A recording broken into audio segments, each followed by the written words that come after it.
devons ensemble avoir conscience que nul autre que nous-mêmes ne viendra sauver notre nation et que cela exige de chacun de nous une mobilisation tous azimuts. Peuple congolais, il est temps de nous lever, de nous serrer les coudes et d'agir pour défendre notre patrie, notre intégrité territoriale et l'intangibilité de nos frontières. La République démocratique du Congo est victime d'une nouvelle agression rwandaise et des actes criminels et terroristes du M23. Et moi, ils n'ont besoin que de notre encouragement. Dire simplement allez-y FARDC leur suffit comme encensement et force d'aller en avant. Allez-y FARDC, Bendele et Koyate.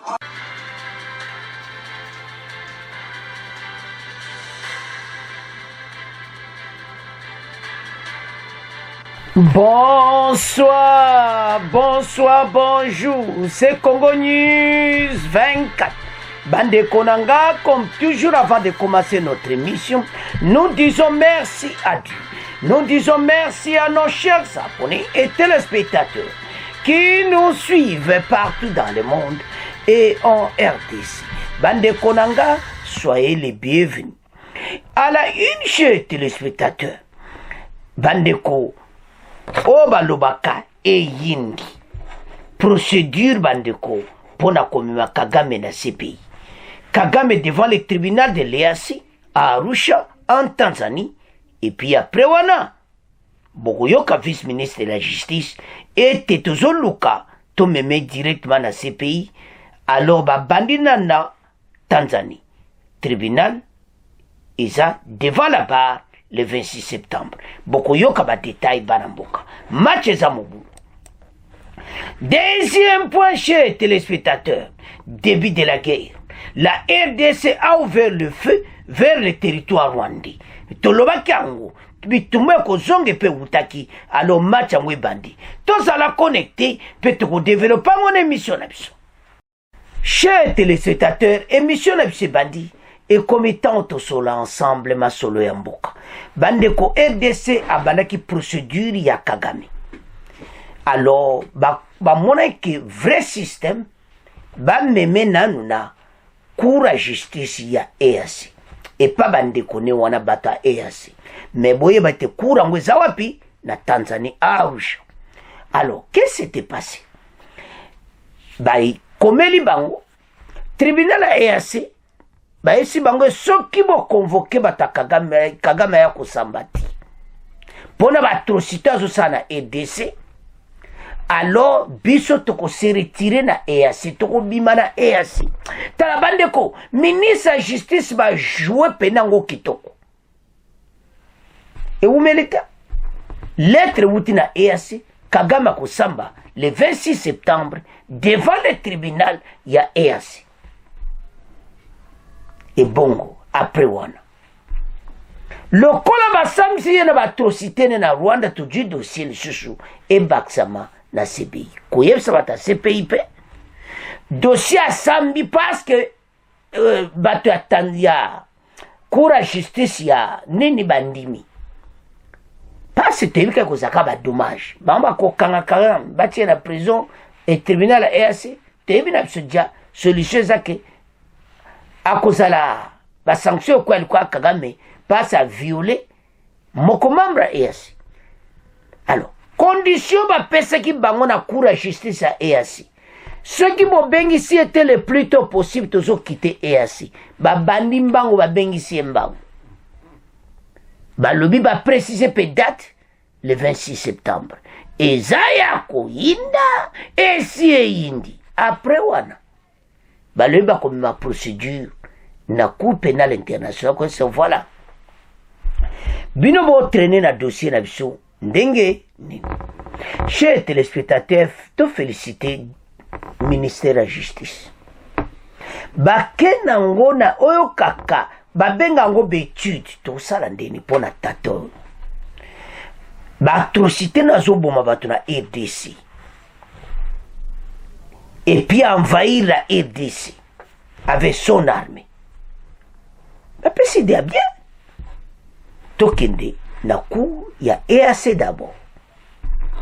et toyebi ete bato wana oyo baokatela Kagame ezani ezalaka baamandi te amoto na bango toyebi na biso. Mais système wana pourquoi? Parce que d'abord bayebi ete so basali yango te tozobima na EAC bayebi nango ke tozala na posa nango te. 2, eya moyen moko kitoko dossier ya CPI ekovimba. Pourquoi? Eko mena problème na bata CPI bango kuna basambisi Kagame et bongo biso abana dossier ekota. La même chose soki CPI awumisi azobengisa ne Kagame ti asamba ti la EDC akokite pe CPI tabana mboka tala ministre ya justice aza mayeli. Alors démarche vice-ministre Samba ye mutazokenda yango o alandi Mutamba ya jibe instruction nyonso nde baokenda dossier oyo parce que le monde voit Kagame a détruit mboka na biso. Kagame a violé l'intégrité territoriale et sa côté armée na ye irrégulièrement. Kagame a zakoboma batu des atrocités à RDC. Il doit être jugé. Alors, il est convoqué à la Tanzanie le 26 septembre. Total. Kagame devant le tribunal de l'EAC en Tanzanie et bientôt devant la CPI. Le gouvernement de la RDC a lancé ce jeudi 29 août à Kinshasa la campagne nationale dénommée CPI Justice pour la RDC. C'est le vice-ministre de la Justice chargé du contentieux international, Samuel Bemba, qui l'a annoncé dans une communication faite devant les médias à Kinshasa. Il explique qu'à travers cette initiative, le gouvernement entend obtenir de la Cour pénale internationale l'ouverture des enquêtes sur les atrocités commises par le Rwanda dans l'est de la RDC. Donc, système Mozoke Nango, et sa direction moi qui toque, web sabango na CPI, qui est à la EAC, bako samsai. Makamoza minen, j'engage les ONG reconnues qui opèrent à RDC comme étant les ONG des droits de l'homme d'accompagner le peuple congolais dans la quête de la justice devant la CPI.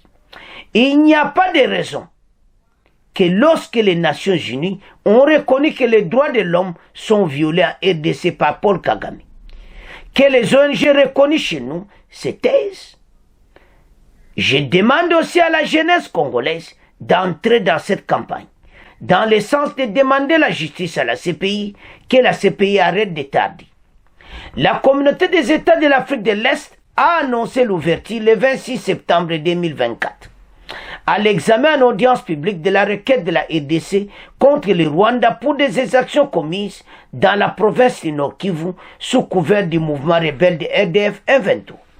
Le vice-ministre de la Justice chargé du contentieux international l'a annoncé aussi le même jeudi.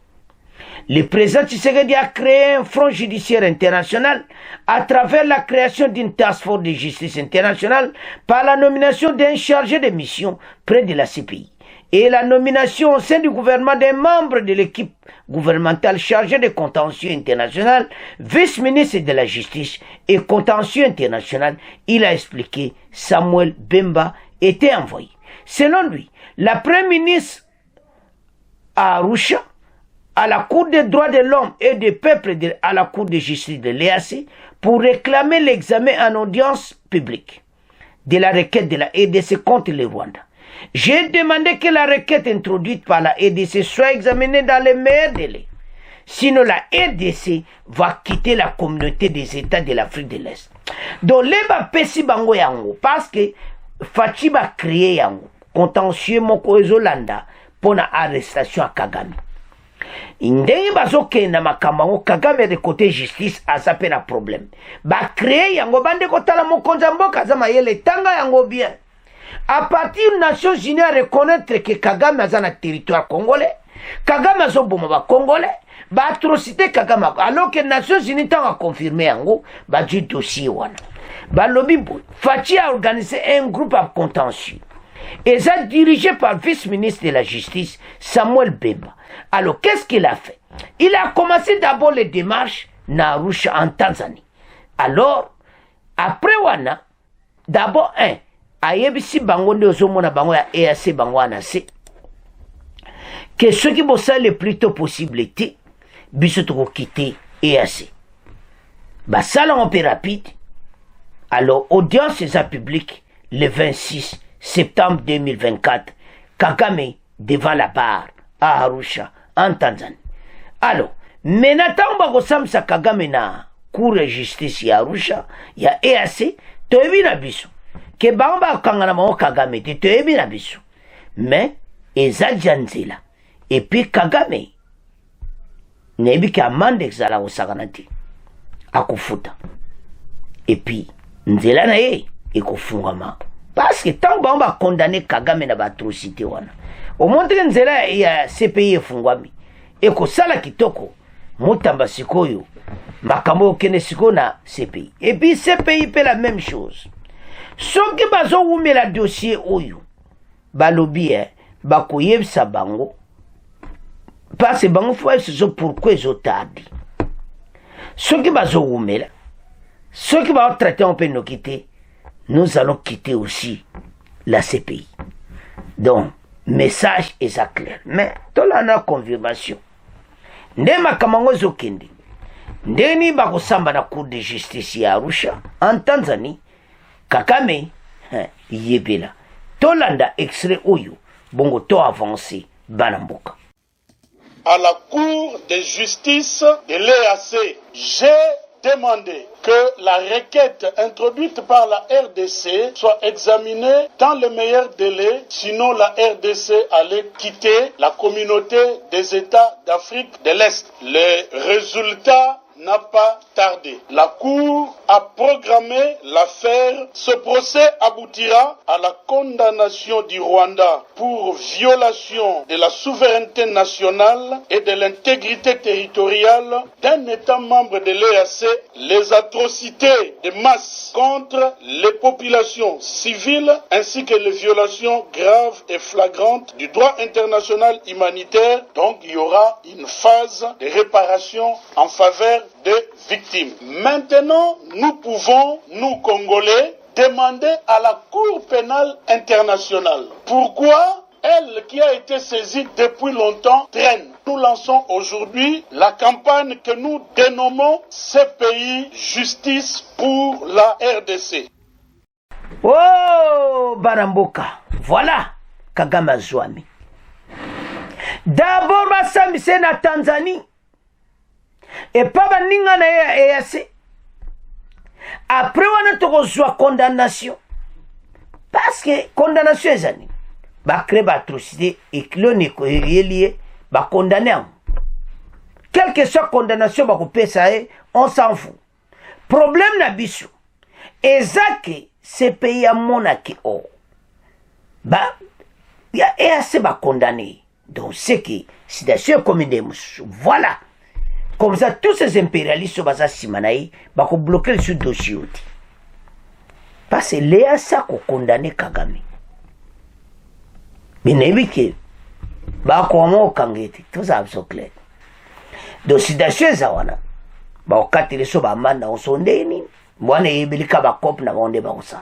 mais le problème est là, on est contention, on a créé. Et ça dirigé na ministère de la Justice. Batie vice-ministre yatambu azala na yango batambula partout na justice propagande Europe mobimba propagande biso nyonso bozoloba maloba mboka était Kagame devant la barre à la CPI. Pourquoi ils ont mis là alors que tous la condamnation na EAC ba condamner pas ba condamner na mangoyi et si je l'autorité pénale à kozwaye pe bakangi non. Tout ça la clair. Parce que bateau yo ezamawa. Alors, et à ce temps que vice-ministre lui sont au sali rapide. Biso to quitter EAC. Mbala moko.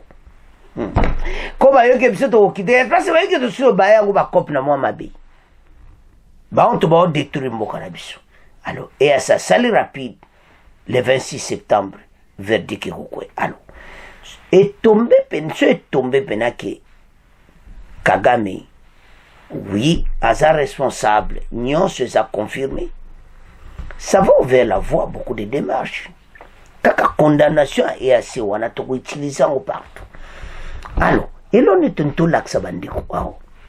Et le gouvernement oyo azome makambo na ba front ebele. Front juridique déjà et ko sala bango mabe. De ko sala bango bien ti. Tala. Makambo zo ke mabe. Côté là on a ouvert le feu. Mais ça c'est pendant quitter na Rwanda.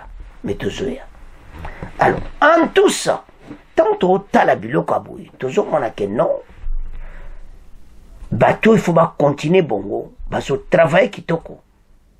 Kagame, bientôt, devant la CPI. Donc, on va l'impossible et au comment possible. Alors, Baramboka, voilà la démarche, va même. N'a pas front ebele, militaire, diplomatie, et puis, il y a justice. Donc, ok, non. Parce qu'on va commettre, il faut pas foutre. Alors, c'est à ce point, le premier point, bien pour commenter, tout comme qu'il y a un deuxième point. Baramboka, deuxième point, oyo, ils assoment. Tu sais bien que bah comme même à guerre et pays où t'as qui na Rwanda et où militaire Kale Kingalobi. Alors, bande kolem soba sana kanda si tu les wazalendo. Makambo Kagame sale par exemple, je sais pas si bon bazumona mungu. Ba bazana front. Ba beti bulu abitato yo, il faut que beta na masasi na Rwanda. Ba senti pe na masasi wuti EDC côté na Rwanda. Et créer panique. Wazalendo zo beta ba soldat Rwandi na ngambo wa Rwanda. Oyo kakana kati ya territoire Rwandi. Tebisa kibino ke match kozonge pe utaki. Bokoyoka. Les Wazalendo ont ouvert le feu à des soldats rwandais à Kisenyi. Basala ngambo na biso to basako tirer bango na ngambo ya Rwanda. Béchange be salami Rwanda peut riposter. Donc ezaki ya kosakanati. Et Rwanda esali bango bienti. Ba moni pena ki oui, donc so bitumbe bandi. Bato bako détruire mboka na biso. Siko baza ocha tembe. Siko masa se kwete na Gisenyi. E kwei. Teibza ki bino ete ya moyen ya kotia bato na oyo kaka na suka na mbiscade. Kagame ne croyait pas ça que côté à EDC bako tirer na Rwanda. Les Wazalendo ba isa bin boko mona biso na nzela na bino. Ba iba telemi na petite barrière. Batali n'espace net ba moni ba Rwandi ba soldat Rwandi. Yaba biloko. Yaba na boba ke ba dévier bango pied. Bande ko tala. Rwanda koti mobulu. Rwanda koti lo yenge ba so belo ni akosala te masasi na kati ya Rwanda. E wuti wapi EDC. Le Wazalendo batumbi moto, ba pelisi moto. Voilà makamtolo baki. Il fallait bouillir. Précieux za combattre likola Kagame wale za ba signe ça zinda osola batuna bise ba jeune ba komo tirer boy c'est que makambo ko changer ma bé to sala rapide makambo ndenge aider ça so 5 parce que pression ya ngwa toujours luka alors bande ko pression likola Kagame makasi après masasi wana ba moni que les Wazalendo ba ko salongo facilement ba tindiki même ba bombe et kitina Gisenyi. Gisenyi eza frontière na biso na petite barrière. Rwanda na Goma. Donc Gisenyi na Goma. Alors bango baza na niveau na biso ya Goma. Na ngambo na biso. A le côté neutre wana ba Rwanda na ngambo. Masasi eleli. Bande koyo kake bandima kite. Nde guerre kakizalaka. Omoni monguna bete masasi. Mena kati ya mboka na ye. Alors Rwanda enyingani. Motepeli. Rwanda a fait. Tolobaki na binote. Ba konzi balwe guerre fait qui ne peut utaki. C'est ça. Ba laxima ngwa ezaka ka signe. Wana ezaka ka avertissement. Kagame yebela match eza mobulu. Chers téléspectateurs. Makambo oyo il faut ezala boyi. parce que soki ozotala badossier oyo toza na bacomplot meme epa na biso moko awa tozobunda na makambo minene kuna eza mawa le pays peut perdre akomisaki pays na niveau moko nga nayebi te voilà que se oyo bakoki kosala kobangisa Kagame eza masasi Kagame aza moto ya masasi ifo esuka kaka na masasi ndenge wana. Alors pourquoi la guerre est déclenchée? Parce que si ma Kagame on a préparé des bateaux. Donc biso faut to pousser ka Kagame na côté ndenge makambo ke na Luanda to pousser tia seke akoma coincé à retirer armée na ye. Des stratégies à boyi. Ba wazalendo batali wa tipo pena sakana biso. Bana mai to nyingisa mo bilo. Moko abingana ji ngamona ko beta bilo kwa moto. Ba Rwanda kana ngambo na ba opiso bena ngambo a Goma na ngambo a Kisenyi. Allez da. C'est ça que l'axe occident que les Congolais basés sur les Congolais baïbela quitté. Ce ne sont pas des Congolais pérus. Donc ça va chauffer ce qui va salir rapide. Ça ce n'est qu'un signe.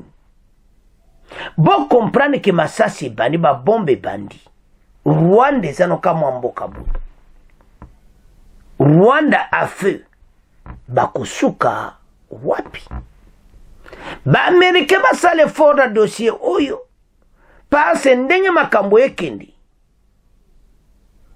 ils vont payer un prix à Osavanati et à aider sa tikiti match eza ko sakanate bitumba eza ko sakanate match o balobakeza ya kuinda mais totanga pour tout développer ma solo très kitoko avance début de la guerre match eza mobulu. La RDC a ouvert le feu vers le territoire rwandais de Gisenyi. Gisenyi yangoana, Goma yangoana, et Yindagaka. Alors, nyata bango biloko. Yaba yango. Voilà, nde makambango et le kaki. Les wazalendo babi, non. Clairo et Betty. Yabisa bango biloko. Kagame ali bon. Kagame siko makambo ko simbe pane yango yo. Opera poto zoye bien yango yo. Il faut ezala boy. Ba mona ke ba Congolais ba changer. Wana zakaka. O balobaka avant goût. L'incident il y a le mi-jour le poste frontalier dit Petite Barrière. Selon les sous-sécurité, c'est un combattant Wazalendo qui a ouvert le feu sur les militaires rwandais déployés sur place à Gisenyi. Plusieurs balles ont été tirées, ce qui a déclenché une réaction des soldats rwandais. L'échange de tirs a duré une dizaine de minutes, créant une vive tension dans la zone. Les activités transfrontalières ont été suspendues momentanément avant de reprendre après la calme. Si les Congolais venant du Rwanda ont continué à traverser, aucun ressortissant rwandais n'a franchi la frontière vers Goma pendant plus de 2 heures, selon une source d'immigration. Alors, beti biloko wana, ba Rwandais ba kimi Gisenyi ekauki, ba Rwandais bwe ba katsa lisusu ezate, ba mulobi ba Congolais ba tomboki, match eza mobulu. Wana ezaka kavangu, Kagame nano tomboli maboko te. L'auteur de tir a été arrêté par les services de sécurité congolaises. Une source militaire, sous couvert d'anonymat, ajoute que des investigations sont en cours pour savoir s'il s'agit d'un vrai ou d'un faux Muzalendo. Ces combattants qui appuient l'armée congolaise dans des opérations contre des rebelles du M23, soutenus par les Rwandais. Les FARDC n'ont pas réagi lors des tirs. Des sources concordantes ajoutent qu'aucune victime n'a été enregistré en RDC. Les autorités militaires du Nord Kivu n'ont pas encore communiqué. Et l'Okoboko, ça n'est pas Kagame Yangoyo. A komona boy pe a bangi biso libela. Comme ça les wazalendo babito ko beta bino masasi na mboka na bino. yango ete andimaki ete masasi kokatisa penda na barriere ekweti na ngambo na bino bamilitaire rwande bayoki biloko na bango liwaza masolo kitoko yao mokonza mboka yebise Kagame que vous allez payer erango zwa basoda na yo bimisa bango na Rwanda soko ozoyoka te wana eza kaka avangu fatia zo yebise wana eza kaka avangu me FARDC akoti masolo te le wazalendo bankolo mabele balebi muta kosakana ta na santimetre mabele na biso te nde Kagame azopiétine alo biloko siko ebandi match ekomi na ngambo ya Rwanda to bana kobeta biloko na ngambo ya Rwanda comme ça match oyo échange bandeko situation oyo et situation moko ces gens il faut pas vivre yango ndenge wana parce que basakani na biso mingi alors tambo sakana na biso bayibete biso tukotika bango kalmeti nde bozomona na Gisenyi et les wazalendo sont là ba vivre yango penza biloko moto na ngambo na bango toloba likambo ete Kagame ako retire batune ka bongo te il faut des stratégies ko bangisa yi bokazi nda beti masasi oyo afandi ye moko wazalendo abi mwana mayenga na kena beta mo masasi kande bazana ngambo wana ngai fona tire bango yake basali basolo me kope simbi parce bakakati mbangu des échanges tire bani Rwanda nous sommes attaqués par la RDC kwana lobi Kagame yo pesa ba discours nai ke ba okokate to bange loko te monsieur jubiloko yale waza bango ba osakana te bazola sabino ke etoza donc Kagame yebela pour macho yo macho ke musika pe boko vivre yango bandeko dossier na biso na ba Rwandais et a dossier osakana te nde bomona Gisenyi yango wana alors Goma de l'autre côté doza ngambo na ngambo boy petite villa mboka ba Rwandais ba yambi biloko alors sikoyo démarche oyo et a démarche moko ba wazalendo ba mone ke ifale to kende kaka boy soka mayela retire batune wana ezaka bakoyoka mususu ekompe na bombe na ekwena kata Kigali siko wazalendo. Alors chers téléspectateurs, sans plus tarder, Tolanda comment la RDC a ouvert le feu vers le Rwanda à Gisenyi. Bonjour, la situation est redevenue calme ce vendredi à la petite barrière frontalière entre la République démocratique du Congo et le Rwanda dans la partie est de la ville de Goma. C'est après un incident déclenché dans la journée d'hier par un homme armé et identifié comme un élément volontaire, Muzalendo, qui a ouvert le feu en direction du territoire rwandais. Ce dernier a été maîtrisé par les forces congolaises de sécurité, mais aucune communication officielle sur l'incident jusqu'à présent. Bernard Denyangi. C'était autour de 11h locales hier jeudi que ce combattant présumé du groupe de volontaires pour la défense de la patrie VDP Wazalendo, allié des forces congolaises, a ouvert le feu dans la zone neutre près de la petite barrière frontière entre Goma et Gisenyi, provoquant un échange de tirs de quelques minutes avec les forces rwandaises de sécurité. Selon certains témoignages, les éléments des FARDC en poste à la frontière ont vite réagi, maîtrisant et désarmant le combattant avant que la situation ne dégénère. Toutefois, si l'échange de tirs n'a duré qu'une dizaine de minutes, l'incident a perturbé les activités migratoires à la petite et à la grande barrière entre Goma et Gisenyi jusqu'au-delà de 14 heures. Les commerçants ont même fermé dans les zones proches des deux villes frontalières et un mouvement de population fouillant la zone a été rapporté. Jusqu'à présent, l'autorité provinciale à Goma ainsi que les autorités rwandaises n'ont rien communiqué sur l'incident, excepté le fait que certaines sources officielles confirment l'interpellation du combattant et a déclenché l'incident. Goma. Bandeko wana to bengango avant-goût ya guerre. Pokolaksa bango te ba jeune oyo ba telemi pona mboka. Et puis ko sala mandengi wana. Do bango il faut ba yoka. Soki ba yoki te ko yela bango ngai. Toko kende na bango tina suka. O balubake yindi e yinda kaka. Voilà. Makamango tolobaki. Tabana mboka. Makambo to mona oyo. Eza makambo kotala. Bato basakani mingi. Ils ont beaucoup joué. Alors, bazeko jouer maintenant avec le feu. Yangwana pe ba moniam. Bongo bato eko changer. Wana ba moni wazalendo kaka moko. Etika lisiko ba mona ka muta koti bombe panzia. Ndebo mona kada ba Gaza. Ndebo mona akwedo Rwanda kokoma na situation difficile. Akokoma na problème sérieux yende kuta kokanga frontière liboso. Ke biso ba komo boma bato na biso. Pasi bolinko bimati. Il faut bo bima. Makambo ya ba cesser le feu ya Rwanda. Kagame azo piétiner ba Congolais ba moni ke vrai système. To bois que la bambiloko ya moto. Yango ebandi. Omonde balengi. Bolandi extra wana. Donc on comprend que yindi na ndenga mukete. Kagame ses hommes ba moni ke ba masase kwena Rwanda. Il fallait ndengwana.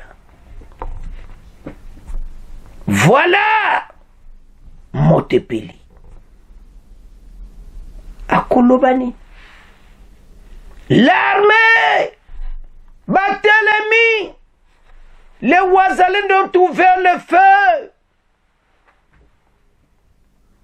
Bayoki yango. Alors, en tout ça, surtout au tala. Bon, on a clairement été bateau, il faut bateau ça. Ba militaire rwandais na ngambu na bango na kata Gizenyi. Na petite barrière kaka ndengo zo mona yango wana. Bango baza kota Goma ba koti siko na kote ya zone neutre. Ba yoki yango. Mais ba le megere kote libisa nanu e kotiti. C'est ça ce qu'il faut faire à Kagame. C'est ça qu'il faut yayo kamona ke match échanger bateau bongo parce bongo bateau comme ça la passe ba jeune oyo bazo mona bande corruption de bazo souffrir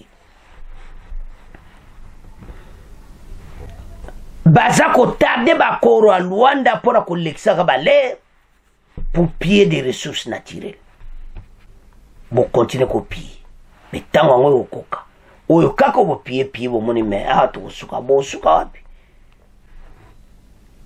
et qu'on coûte bino très cher. Bon, mon ima démarche mais ba okene pona Kagame. C'est-à-dire gouvernement na biso ba okene ba front ebele. Nande ka ba memie na justice wana. Nande ka ba osaba makambo wana eza ko troubler.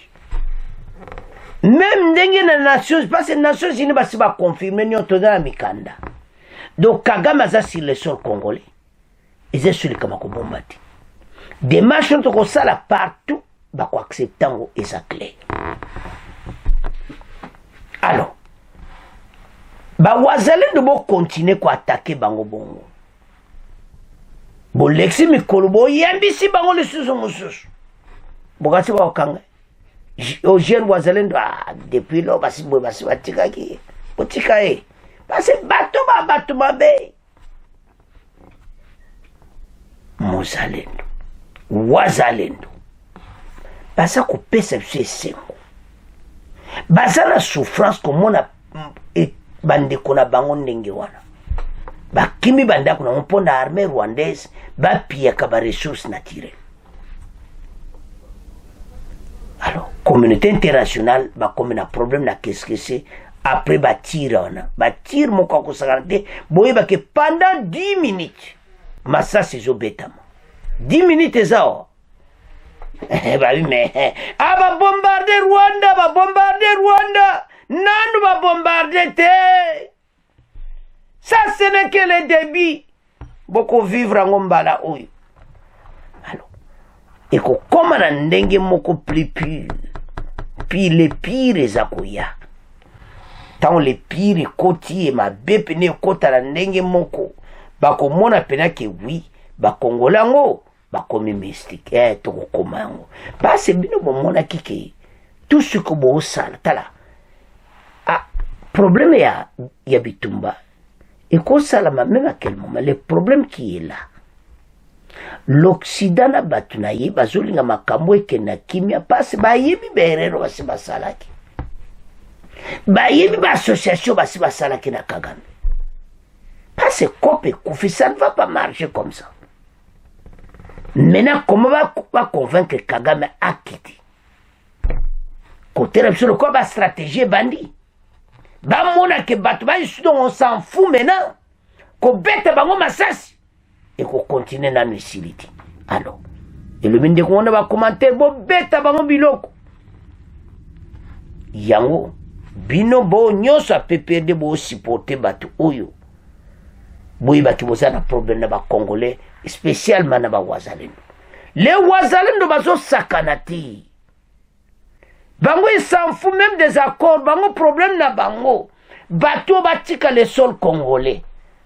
Les Wazalendo no koba jiba force ba minduki.